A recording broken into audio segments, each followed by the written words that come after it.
Dear colleagues, it is my great pleasure to talk about the energy and low carbon society. My lecture will consist of two parts. One is more devoted to the energy and the second one more how to obtain the low carbon society. If I will be too long, let me know. I have 1 hour 45 minutes. 15 minutes we are away, so I have 1 hour 30 minutes. Okay. Before we start, I would like to put 10 questions for the answers to you. And these answers are how the energy use influence our quality of life, not energy consumption. Energy cannot be consumed, energy can be only used. But the fuel is consumed, electricity is consumed, heat is consumed, but not the energy, according to the first law of thermodynamics. What about fossil fuel lifetime? What will be the role of nuclear or renewable energy in the future? To what extent our lifestyle influence the use of energy and planet's environment? You know almost everything about this. To what extent could we reduce any adverse environmental impact from the energy use? Can or should the developing world adopt Western world consumer society style of life or energy use? Can developed world cut back its level of consumption and use of energy? Which is the way for the future energy use and development? What the local and global actions can secure sustainable future? And of course, at the end, should we differ between quantity and quality of energy? We are talking mostly about the energy, but if we are going to the energy as all, there in the thermodynamic concept we have two explanations. Energy is consisting of two parts. One is the energy. This is the part of energy which is below the temperature of environment. And exergy, this is the part of energy which is over the temperature of the environment. This is the part of energy which is able to do the work. Energy, as I said before, can never be created or consumed. So we are talking about the energy conversion systems, and we convert the different fuels, different form of energy in other type. Not to go in the details, but the conversion capacity we are measured in watt, kilowatt, megawatt, etc. And the energy, normally we are measured in the joules. Normally we are using kilowatt hours, megawatt hours, and so on. There are different forms of energy: mechanical, heat, electricity, solar.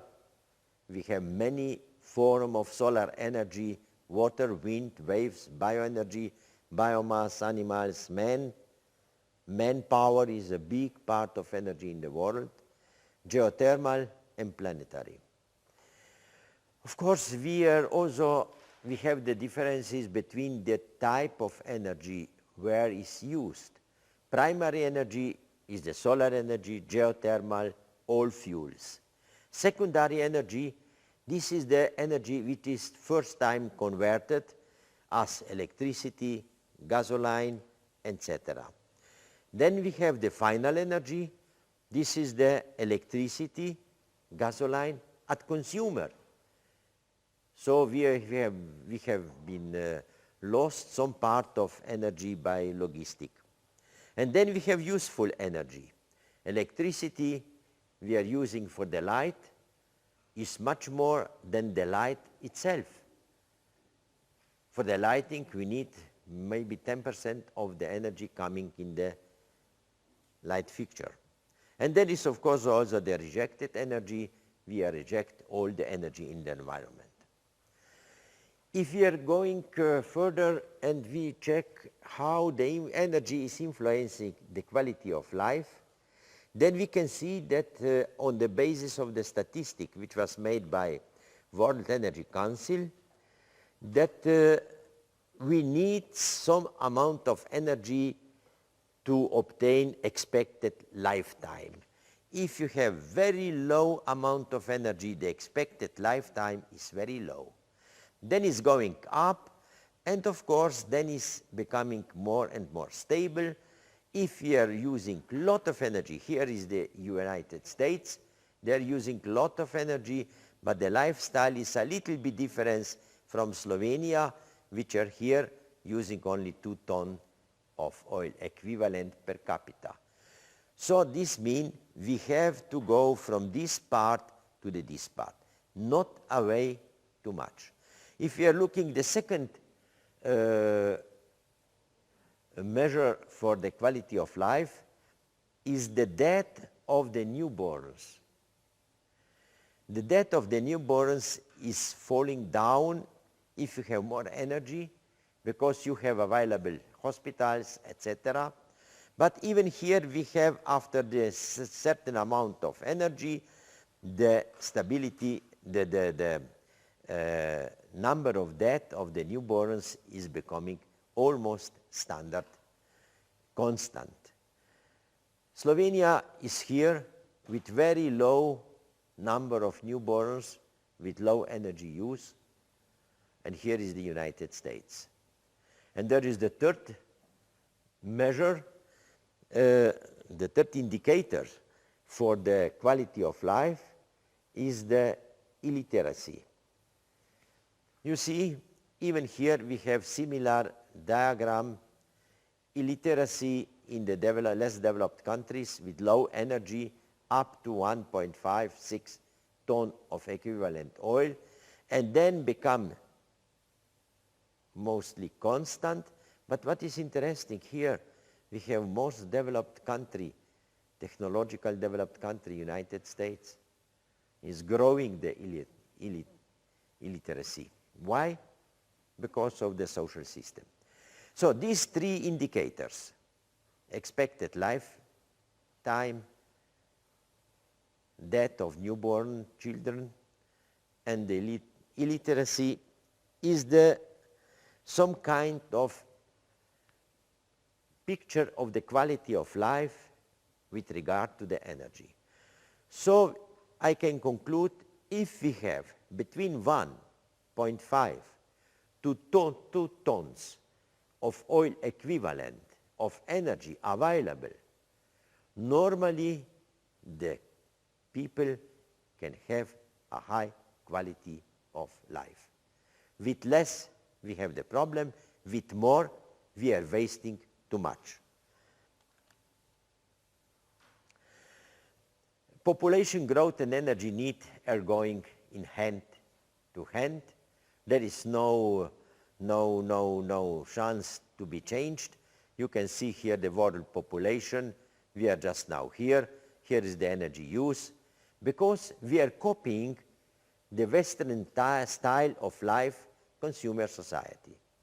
And therefore we need more energy, we are wasting more, etc. There are different plans how to change this situation. But in any case, you can see there was a plan in some years ago, 2003, that in 2010 we can stabilize the use of energy in the world. No chance. At the present situation, we have some slower growth, but the number of the people is growing very fast, and the energy use is also growing very fast. On the second hand, the different type of energy have different market share. You see, the coal was at maximum use in the market share of 60% in the middle of 20th centuries.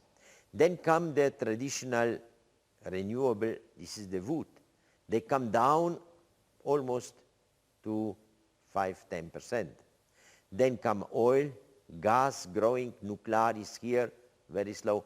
But in any case, now we are living in the times that we have the mixture of different energy carriers, and all these energy carriers are emitting carbon, except the nuclear and renewables.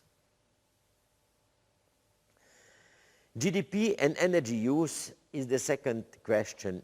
Is the GDP the measure of the quality of life and of energy of use?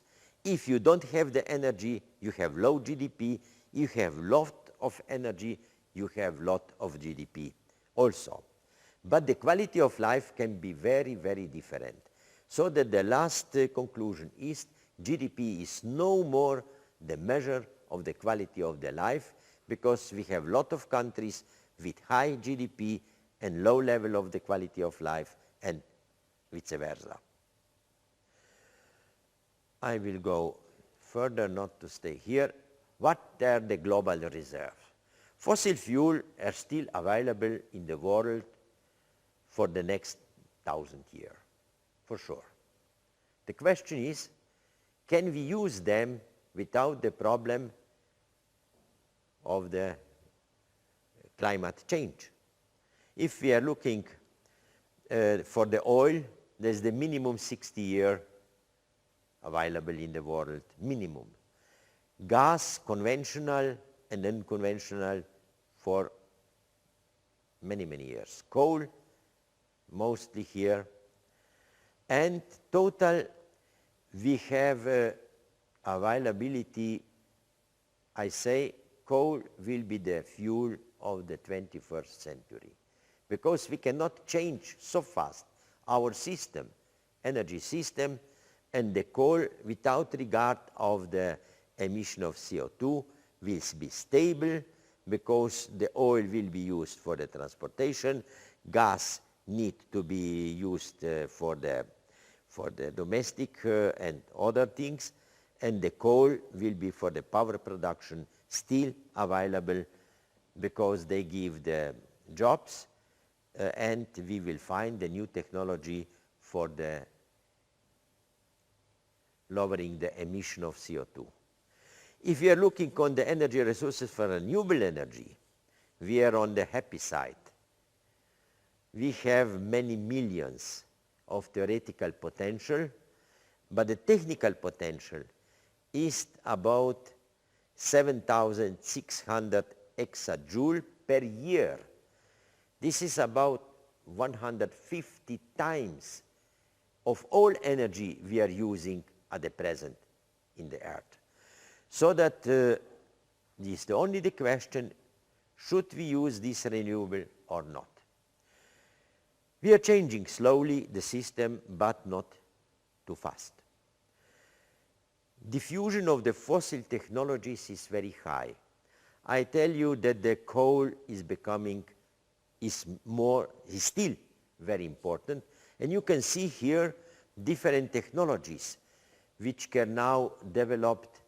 Conventional oil power plant will be finished about 2020. Conventional coal power plant will go up to 2050.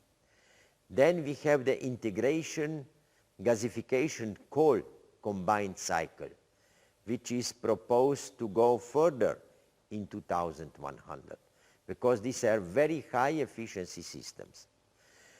Then we have we have the possibility to produce the hydrogen with all the problem we have. But if we are looking on the nuclear power plant, the nuclear power plant are excellent if you have, because they have no emission of CO2, they need very low amount of fuel, but they are very expensive, but this is not the problem. The problem is that the nuclear power plant can be used only in the society which is very stable. And because we have growing instability in the societies, in the world, everywhere, is the question, can we change this instability in the societies to build nuclear power plant also in this part of the societies or not? This is the political question. And these instabilities are mostly caused by social differences, poverty, richness, and this is the problem. Therefore, I am opinion that nuclear power plant will still be the technology for the 21st century, but not more than 20, maybe 25% of the total energy use. This is mostly for the electricity. This is always the question of the price. Look, the cost of the nuclear power plant, all the new power plant we are building using the classical, the renewable energy, solar cells, hydro, and so the price is going down. But for the nuclear power plant, the price is going up. Why? There are different reasons.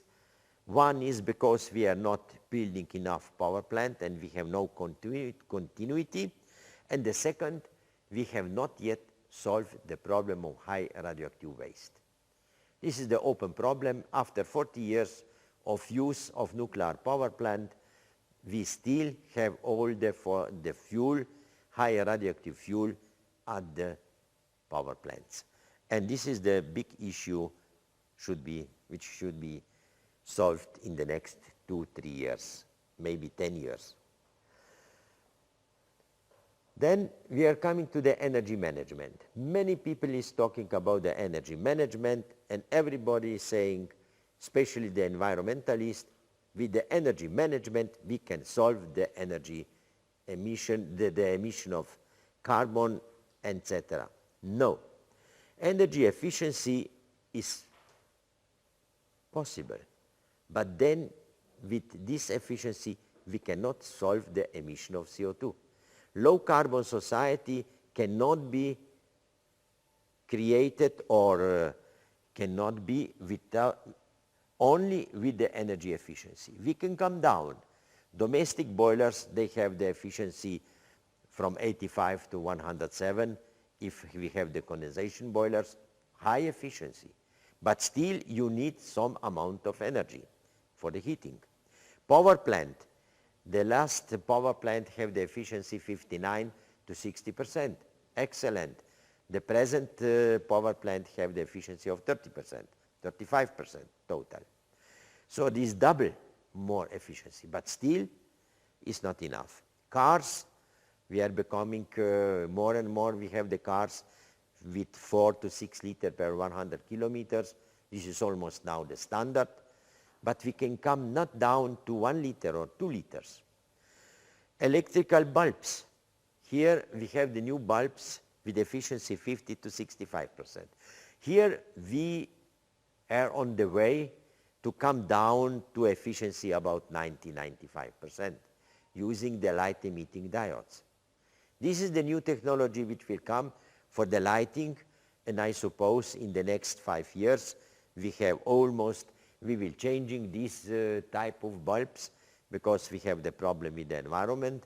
We have here the quecksilver inside and so on. Air conditioning. All the air conditioning system now have the heat recovery up to 90%, but mostly of them have only 50 to 60%. So the efficiency is high, but not the solution for the low carbon society. I will go here. Solar energy is one way to replace the fossil fuel. Solar collectors on the walls, on the roofs. But before we apply the solar energy in the buildings, we have to redesign the building's quality. At present, our buildings are energy, we are wasting the energy by heating and air conditioning of the buildings.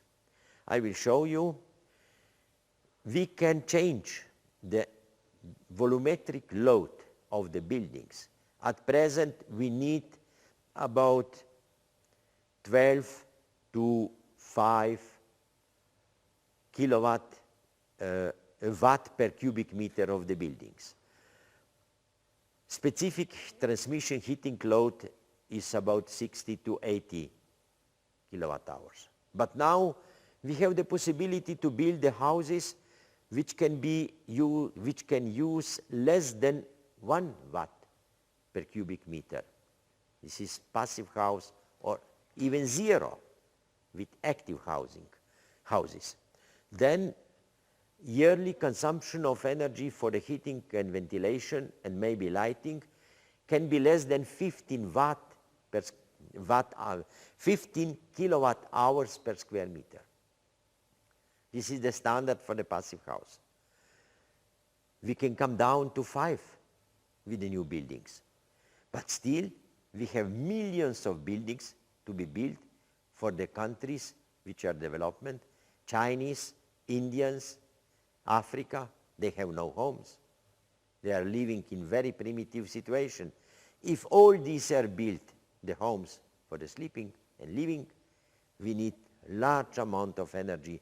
And therefore, the new directive for the energy efficiency of the buildings is asking the investor from 2018 to build only the building with the positive energy, so that each building will produce more energy as they will be used for the heating and ventilation.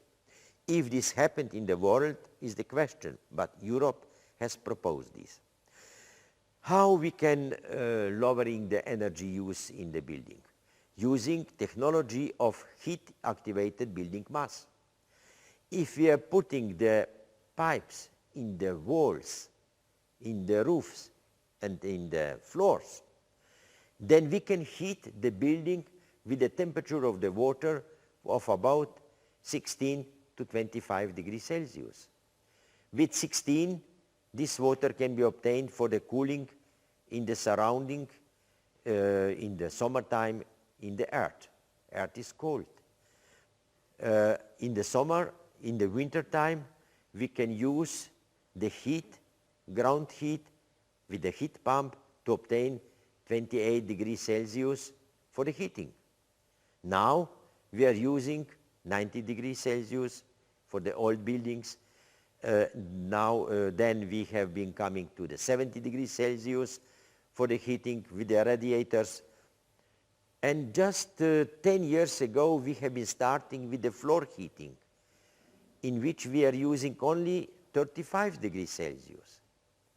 Now with the heating of the walls, with the activated building mass, we can come to the temperature which is very near to the surrounding. These are the low exergy buildings.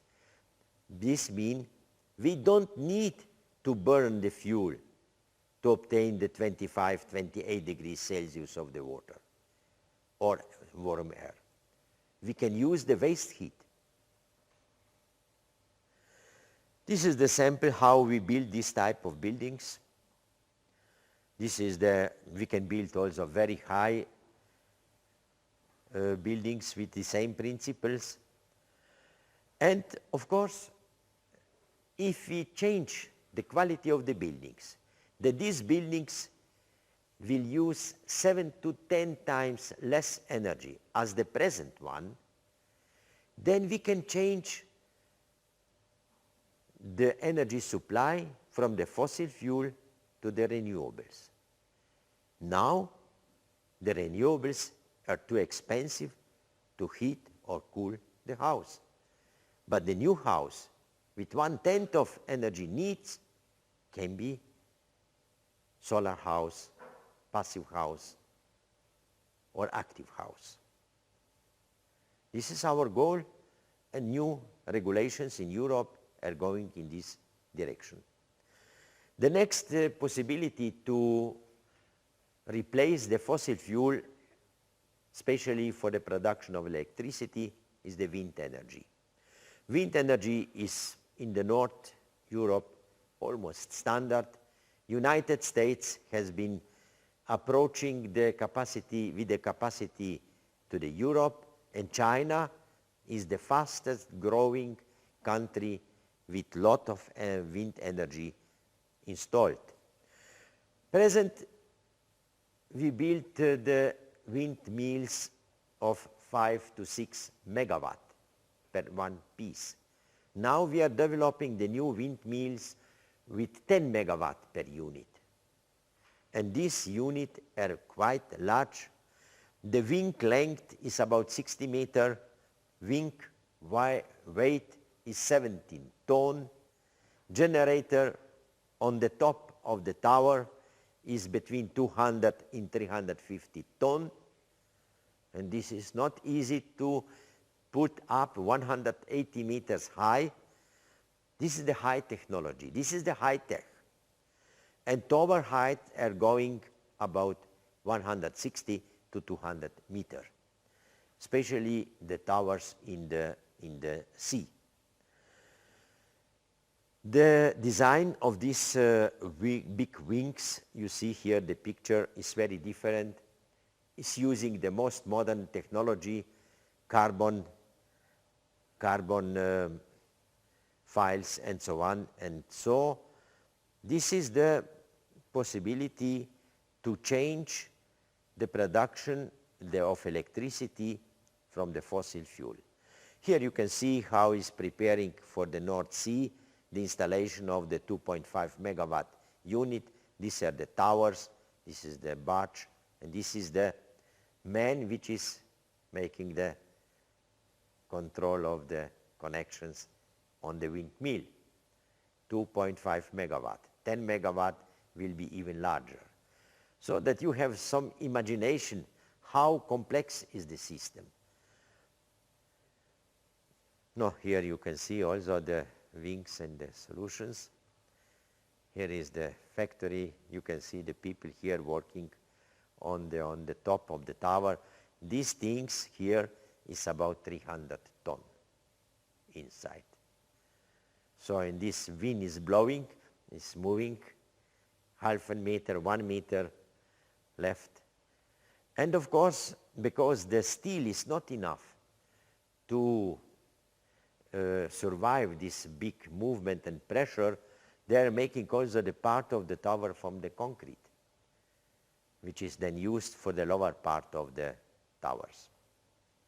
There are some discussion how long take time before we need also the energy to build the windmills, how many energy is used and how long take that this energy will come back. In the normal time and normal wind between 10 meter to 15 meter per second, it takes only 3.8 months to recover all the energy needed for build one new windmill. This means that in 1 year we have the more energy as for mill needed for the construction. There are big plans for the windmills in the world. It will be in the North Sea supergrid interconnection built for 10,000 megawatt of the power. Great Britain is preparing 8,000 megawatt. This is the 8th nuclear power plant. It's not so big, but in any case, China is, as I say, growing very fast, and Brazil also. The problem with the wind energy is in many environmentalists are against the windmills. First, the birth rate death is quite high in one part of the world, in United States. There was many years ago, now it's coming down. Then is the visual problem.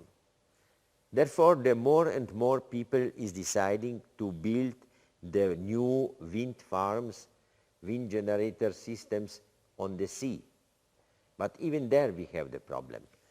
So that we will see what will be the development, but in any case, no energy can be obtained without influence of environment. We have not only to protect the environment, we have to manage in environment. And management in environment, not only the protection, means protection, improvement, use. Because until the people will living in the earth, we will influence negatively on the environment. Negative influence on the population is clear. If we go out to the other planet, then the environment in the earth will be stable, no influence except the natural forces. Solar cells, this is the new hope, a big hope, which is less environmentally, non-friendly, but we have the problem with efficiency. The present fuel cells which are working so that the photons are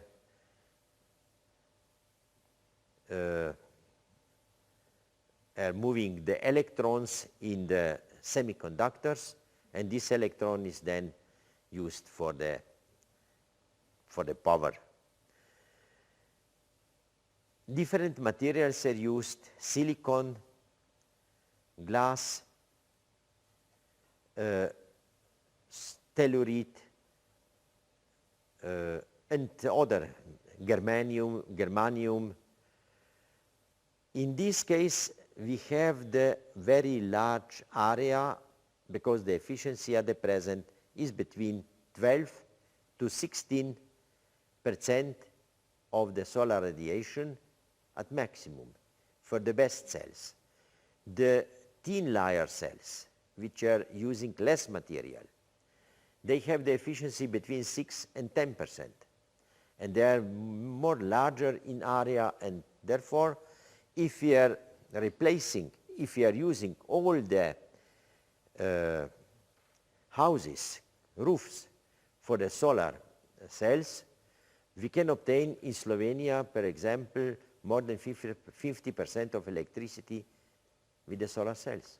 But the problem is, in the night we need the storage, in the morning we have no electricity, no sun, in the cloudy days there is no electricity, and we have to make the combination: solar cells, wind power, hydropower, and fossil fuels. Hydrogen. A lot of people is talking about the hydrogen. Hydrogen is the future of the energy. No. Hydrogen is only energy carrier. Hydrogen, from my point of view, will never be energy and will never be fuel as normal fuel as we know now. Because if we are looking what the problem is with the hydrogen storage, or you have the 300 bars or 700 bars pressure vessels, or you have liquefied hydrogen by minus 200 degrees almost. And if you are looking the system which is available for this, then you can know that on some car with the reservoirs of 700 bars, with filling station, with such a pressure, it's not so easy things to do. You can do one station on the airport, the second one for the case study, but not for the mass production. It's a completely different situation. But in any case, the hydrogen is very nice fuel for the fossil cells, and we can use them in combination. If we are using solar energy to produce the hydrogen from the water, and this hydrogen we connect with, as I will say you later, with one carbon, then we have methanol or methane. And these two type of fuels can be very easy used everywhere in any system we have now. Then we have the classical solar system for the production of electricity by solar thermal power plant. When we concentrate solar radiation, then we have the high temperature, about 400 degrees Celsius, and we can use solar through to concentrate, to heat the oil or water, and we have the solar power plant, which is very normal, like other power plant. We have the steam generator, we have the accumulator. Here is the accumulator, steam generator, turbine, steam turbine, electricity generator, and condenser. This is the very simple system. What is the problem? Is the cost of the concentrating system. We can concentrate the solar radiation with the big reflectors, heliostat. There we have now two big power plants in Spain, 50 megawatts on both principle, and we are producing the electricity. And the system is here, is working very well, but if we look on the efficiency, this system has the efficiency about 18, maximum 20%. So that if we compare with the modern fossil fuel integrated gas combined cycle with efficiency of the 60%, all these power plant should be 3 times bigger, not only because of the efficiency, but we have also the solar radiation, which is only 800 watt or 1000 watt per square meter. By the 1 kilo of fuel, we have 11 kilowatt, 1 liter of oil. This concentration is very different. So that this unit cannot be built everywhere in the world, but we can build this unit only on the desert. No, this is the principle how not to do the solar power plant on the green field. This is the wasting of the area. The land is too expensive. We will use the land for the production of the food for the people, not for this. But in any case, the people is now doing this. Using the soil for the heating of houses is very well known. And with the new type of the houses, this is becoming more and more principle of the replacement of fossil fuel. If we make the refurbishment of the old houses with the thermal insulation, we can build also the system with the heat pumps, and we can heat without any other things. What we need for this is only electricity. Therefore, we need the production of electricity. Heat pumps are very efficient, but if we all will be using the heat pumps, then we will go to electrical heating of the houses. And this means we need the electricity or from nuclear, from fossil fuel, or from other. The next is the energy system. Present energy system is developed in the last 200 years, maybe more. But in any case, we have in one side the primary energy carrier, coal, oil, natural gas, uranium, solar radiation. Then we have the conversion system, refineries, thermopower plant, biomass, heating system, wind generator, hydro storage, also tidal. And then with this part we are producing almost electricity. And on the final energy, we have all kind of energy carrier. Coal, oil, gas, biomass, district heating, and electricity. 2, 4, 5, 6, 7 different type of energy carrier. If we have the crisis, the people is preparing the new conversion system. From electricity going to the coal, to the biomass, and of course all these fuels are competing between themselves. We have the companies, one is fighting for the oil, selling the oil, the other for the gas, the third one for the biomass, etc. Market is very vulnerable and we have not very secure supply.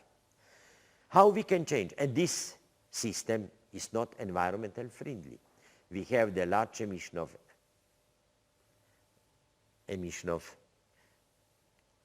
greenhouse gases. We can change this system in the next 40, 50 years to sustainable energy system. And this sustainable energy system can be based only in 2, 3 basic sources: solar radiation and planetary energy. Then if we use the water and air, then we can, with the solar energy, with lot of the conversion technologies. We know all of them now. There is nothing new. We can produce hydrogen, we can produce methane, methanol. We have the solar cells for hydrogen to convert to electricity. And at the end, after these many conversion types, we have only 3 energy carriers. Electricity as the first one. Everywhere we need electricity, from the information technology to the heating. The second is the methanol, because this is the liquid hydrogen, and the liquid is becoming to use 1 carbon and 1 oxygen. And then we have the gaseous fuel methane. Is the natural gas which is in the space, lot of them. Tunguska meteorite, it was pure methane exploding, and there was nothing, the rest was zero, because we have only steam and we have the energy. So you can see this. If the carbon for the methanol and methane is becoming from the biomass, biomass is using the carbon from the air. If the hydrogen is coming by solar radiation, then we have, and solar energy will be used also for electricity, then we have 3 types of fuel: liquid, gas, and electricity, which is available for the transportation, for the heating, and for electricity production if we are making this locally. These 3 energy carriers have no emissions. They are sustainable forever. To conclude, first part of my lecture, energy use and consumer society at present are not sustainable. Fossil fuel have finite life of time, and nuclear energy, from my point of view, is only transitional solution. We cannot move away, but this is not the final solution. Even the fusion. Now, as you know, the present experiments with the laser fusion are going on. Even this type of fusion technology is reserved only for the very high, stable, and very well-developed economy. The solar energy can be used everywhere for everybody. Renewable energy sources are not sustainable, but at present not economical. We have changed the society that this system will become more economical. And of course the energy efficiency is important, but it's not the solution only. Combination with the renewable energy and energy efficiency can solve our problem which we have in the world with the supply of energy.